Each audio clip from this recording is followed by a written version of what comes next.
consigliera regionale Rizzotto, aggredita e minacciata di morte a Piazzale Roma dal balordo che continua a inveire contro politici a Palazzo Ferro. Fini, nessuno è intervenuto per aiutarmi, provo rabbia e paura. Dopo i recenti infortuni sul lavoro di cui uno mortale, la Regione annuncia che è pronto un nuovo piano strategico per la salute e la sicurezza dei lavoratori. Domani invece ci sarà un nuovo tavolo in prefettura. Sottorganico è al centro di una riforma che limiterebbe l'efficacia della sua attività, il grido d'allarme lanciato dai magistrati all'apertura dell'anno giudiziario della Corte dei Conti. Corsa verso le elezioni regionali, Forza Italia presenta 2 nuovi iscritti veneziani, Alessandra Dini, già vice sindaca di Noale, e Andrea Causin, che con il partito era stato eletto senatore. Il nuovo sovrintendente della Fenice sarà Nicola Colabianchi, l'ha annunciato il sindaco Brugnaro, che proporrà al Consiglio di indirizzo al Ministero il nome già proposto dal governo Meloni. Tra dinner show e ballo del Doge, la grande stilista Antonia Sauter apre alle telecamere un suo atelier da sogno in piazza San Marco per ammirare la bellezza delle sue creazioni. Buonasera, bentrovate e bentrovati, edizioni di Venezia dei nostri telegiornali, subito con le notizie in apertura. Lo avete sentito anche dai nostri titoli, la denuncia della consigliera regionale Rizzotto. Io aggredita e minacciata di morte a Piazzale Roma dal balordo che continua a inveire contro i politici di Palazzo Ferro. Fini, nessuno è intervenuto per aiutarmi, provo rabbia e paura. Sentiamo. Il sentimento che provo ora è proprio quello di paura, di questa persona conosciuta da tanti anni che però è ancora qui, e quello che mi consigliano è: ma cerca di cambiare percorso, cambiare strada per evitarlo. Non è possibile una cosa del genere, ma soprattutto sono preoccupata per la mia incolumità. È ancora scossa Silvia Rizzotto, consigliera regionale della lista Zaia, trevigiana di Altivole, di cui è stata 2 volte sindaco. Pur essendo tristemente quotidiana, questa volta l'aggressione verbale subita dal senza tetto che è presenza fissa di Piazzale Roma, questa volta è stata di una violenza scioccante. Ho trovato, come di consueto da diversi anni ormai, il noto clochard Pasquale Aita, il quale come sempre ha iniziato, quando vede un consigliere regionale, ad insultarlo, riempirlo di epiteti, e nel caso di donne particolarmente anche in ambito sessuale. Mi ha inseguito, ha iniziato a urlare come un forsennato: devi morire. E lo urlava talmente forte che penso sia rimbombato in tutta la piazza, ma l'ha urlato diverse volte e ha iniziato a seguirmi. Io devo dire, ho cercato, non mi sono voltata, sono andata oltre, non volevo dare adito ad altre storie con lui, e ho proseguito, ma ho preso veramente paura. Le goliardate che avevano inizialmente reso Pasquale un beniamino di almeno parte dei frequentatori di Piazzale Roma sono mutate nel corso degli ultimi anni in un atteggiamento più aggressivo che lo ha portato a collezionare un centinaio di denunce, tra risse, vandalismi, ingiurie, imbrattamenti, resistenza e oltraggio a pubblico ufficiale. Insensibile anche ai DASPO, Pasquale è stato persino oggetto di un comitato provinciale per l'ordine e la sicurezza pubblica, e dopo una colluttazione nella quale erano rimasti leggermente feriti i consiglieri Giulio Centenaro e Jonathan Montanariello, le sue gesta erano finite addirittura sul tavolo del ministro dell'Interno. Ho preso veramente paura, e nell'indifferenza totale di una piazza piena, Piazzale Roma, alle 9:50 di un martedì mattina. Questa indifferenza mi ha fatto davvero male, ma soprattutto mi ha fatto male la paura che ho provato. Dopo i recenti infortuni sul lavoro di cui uno mortale, la Regione annuncia che è pronto il nuovo piano strategico per la salute e la sicurezza dei lavoratori. Domani tavolo in prefettura. Domani saremo all'incontro col prefetto, che ha risposto positivamente alla nostra richiesta. L'11 marzo andremo in Consiglio regionale. Non possiamo più ascoltare parole di cordoglio, parole di attenzione nei confronti del lavoro quando ci sono gli incidenti mortali, quando lavoratrici e lavoratori muoiono al lavoro. 2 incidenti mortali solo nell'ultimo mese nella nostra provincia. Venezia maglia nera che non riesce a garantire salute e sicurezza nei posti di lavoro. Come sindacato, come CGIL, non abbiamo alcuna intenzione di stare a guardare. Mentre il 44enne residente a Casier resta ricoverato in gravi condizioni al centro Grandi Ustionati di Padova dopo essere rimasto folgorato mentre lavorava a Quarto d'Altino su una cabina elettrica, sindacati e politica si mobilitano. Solo pochi giorni prima un 21enne ha perso la vita mentre lavorava in un cantiere a Sottomarina. Deve diventare una priorità la sicurezza, però va coltivata, nel senso che bisogna fare anche investimenti, bisogna investire di più in sicurezza, bisogna anche punire fortemente chi non rispetta le norme, perché ci sono anche casi dove purtroppo imprenditori per ridurre i costi tagliano i costi sulla sicurezza. Dobbiamo tutti quanti impegnarci a cercare di rendere la questione della sicurezza una priorità. Intanto la Regione annuncia che è pronto e andrà in giunta la prossima settimana il nuovo piano strategico regionale del Veneto per la salute e la sicurezza sul lavoro, risultato di un'attività di approfondimento svolta sia con le parti datoriali che con i sindacati, al fine di predisporre un documento condiviso che, in continuità con i piani strategici degli anni scorsi, metta in primo piano la sicurezza sui luoghi di lavoro. L'appello dei genitori di una ragazza di 16 anni di Montagnana, di cui non si hanno notizie dalle 8:40 di ieri mattina. La giovane si chiama Sofia, è seguita da una comunità di recupero di Mogliano Veneto. È stata vista per l'ultima volta lunedì mattina alla stazione di Santa Lucia a Venezia e non ha con sé né cellulari né contanti. I genitori hanno fornito una foto che vedete nella giovane e la descrizione degli indumenti che vestiva: scarpe bianche Nike, pantaloni neri e bomberino nero, porta i capelli raccolti, è alta 1,70 m. Chi pensa di averla vista o la vede in è pregato di contattare le forze dell'ordine. Pesantemente sotto organico e al centro di una riforma politica che limiterebbe l'efficacia della sua attività, la denuncia e un pesante grido d'allarme, quello lanciato a Venezia dai magistrati. Dichiaro aperto l'anno giudiziario 2025 della sezione giurisdizionale per il Veneto. Ufficialmente è l'apertura dell'anno giudiziario della Corte dei Conti del Veneto, ma quello a cui si assiste a Venezia appare più come il de profundis di un'istituzione che, per bocca di chi ci lavora, avrà sempre maggiori difficoltà ad assolvere a quel compito di controllo e garanzia della corretta gestione della spesa pubblica per il quale fu fondata nel lontano 1862. Saranno sicuramente tempi piuttosto complicati per la giurisdizione contabile, proprio perché i limiti che vengono posti a questa sono veramente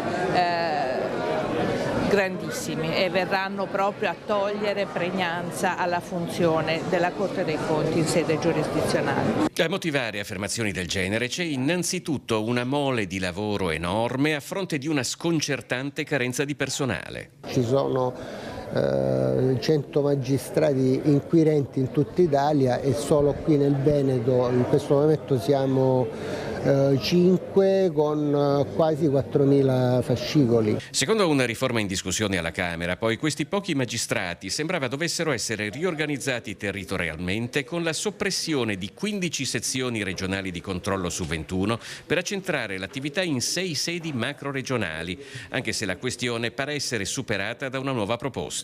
Ci sarebbero queste procure territoriali sostanzialmente dipendenti da Roma, che anche quelle, come dire, tolgono al territorio un ufficio che è radicato da più di 30 anni e francamente forse non è una buona idea. Pur con questo spettro all'orizzonte, a Venezia si parla ovviamente anche di tematiche più locali, come l'appalto di realizzazione delle prime paratie del Mose, l'ipotesi di corruzione nella vendita di beni del patrimonio comunale veneziano nell'inchiesta Palude, questioni riguardanti la superstrada pedemontana o le Olimpiadi di Milano Cortina. Cominciamo col dire che sono tanti amministratori e tante persone oneste che si comportano, diciamo, con legalità e con fatica portano avanti magari opere che sono veramente difficoltose. Se c'è qualcuno che si comporta male va punito, punto e basta.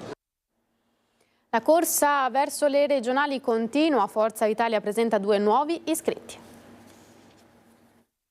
Diciamo che non voglio fermarmi a 5 perché abbiamo raccolto nel 2020 il 3,5% alle regionali, nel 2022 poco più del 6,5%, nel 2000 alle ultime europee del sottoscritto, quindi l'anno scorso, nel 2024, abbiamo raccolto quasi il 9%, quindi stando fermi facciamo più del 10%, però siccome ci sarà qualcuno anche nel centrodestra che alle ultime elezioni regionali, alle ultime elezioni politiche aveva raccolto dei numeri molto più alti e adesso raccoglierà meno consensi perché così sta dicendo insomma l'elettorato, è chiaro che una buona parte di quel consenso di centrodestra tornerà a Forza Italia. Un obiettivo importante è quello di Forza Italia alle prossime regionali, lavorando in maniera pacata, dice il segretario regionale Flavio Tosi. Non si nasconde il coordinatore regionale mentre presenta 2 nuovi iscritti a Forza Italia, Andrea Causin, già parlamentare, e Alessandra Dini, già vice sindaco di Noale. Se per la Dini è un passaggio dal civismo alla politica, quello di Causin è un ritorno alla sua casa politica, anche se, assicura, non gli interessa un posto in Consiglio regionale. Ho fatto una scelta di dedicarmi al lavoro, quindi non prevedo nel medio breve di fare campagne elettorali. È chiaro che darò una mano, questo sì, perché ci sia un bel risultato, soprattutto in provincia di Venezia, ma anche in provincia di Treviso, dove ho un po' di rapporti, un po' di legami. Ecco, io penso che il risultato di cui parlava Flavio Tosi, cioè che si parte dai 5 consiglieri ma si possa anche crescere, sia assolutamente alla portata di mano. Venezia e la sua provincia saranno centrali nella prossima importante sfida delle elezioni regionali. Partiamo da queste basi per avere interlocutori seri, professionali, validi e competenti per quella che, come diceva, sarà la sfida importante nel post Zaia e quindi delle regionali che diventeranno assolutamente competitive, e quindi abbiamo bisogno proprio di mettere in squadra persone competitive che a casa propria o nel proprio territorio siano riconosciute come amministratori capaci.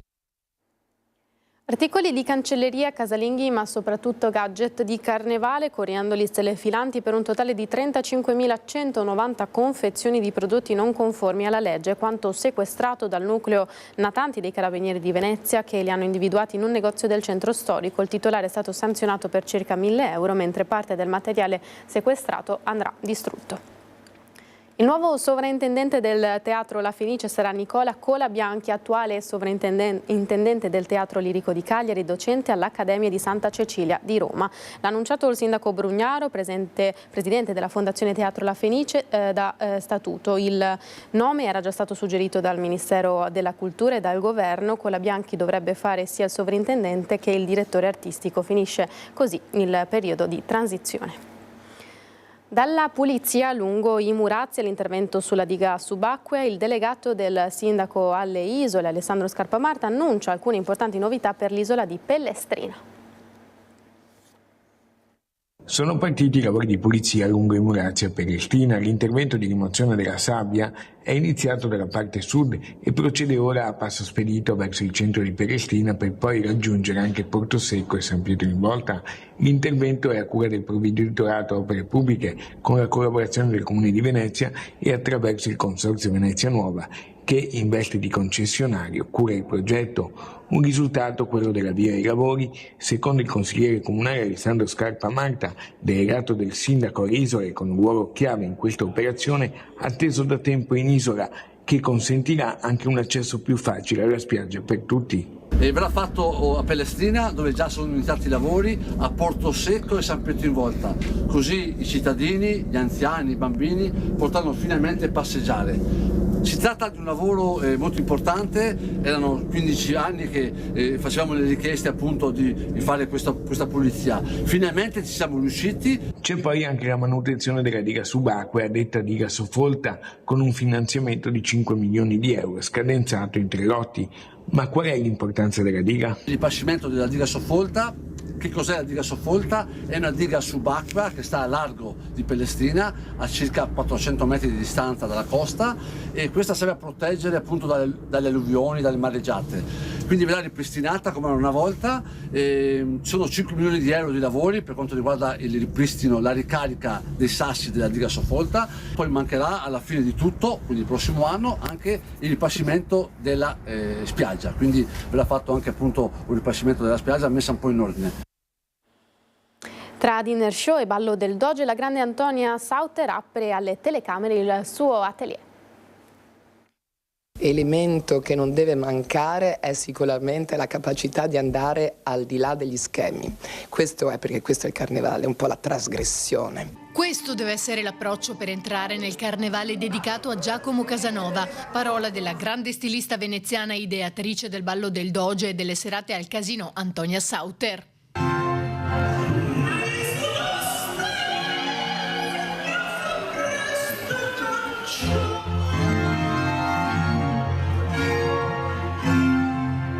Le sue creazioni sono ispirate ai personaggi e alle regine della Serenissima, alle fiabe, alla fantasia, realizzati con tecniche artigianali, in preziosi velluti, broccati, inserti preziosi a disposizione nel suo atelier da sogno in Piazza San Marco. Piazza San Marco perché la Piazza San Marco è il palcoscenico ideale di questo nostro carnevale. Quest'anno è stato realizzare un sogno, perché in realtà tutti i miei costumi, che sono testimonianza di questi anni di gioia, di lavoro gioioso e giocoso, sono qui a rappresentare questi più di 30 anni di lavoro e di grande passione. Sabato, nella splendida location della Scuola Grande della Misericordia, il sogno del carnevale andrà in scena al Ballo del Doge, il primo in maschera che ha riportato in auge l'atmosfera sfarzosa dell'aristocrazia veneziana durante la Serenissima, giunto alla 32esima edizione. Quest'anno ho messo in scena la mia ossessione. Perché? Perché Carnival Couture è come una grande parata, una grande sfilata di moda. Il grande valore del carnevale è proprio questo, tutto il lavoro che c'è dietro, perché mi piace far capire al mondo, mostrare al mondo che noi in fatto di carnevale siamo davvero i migliori.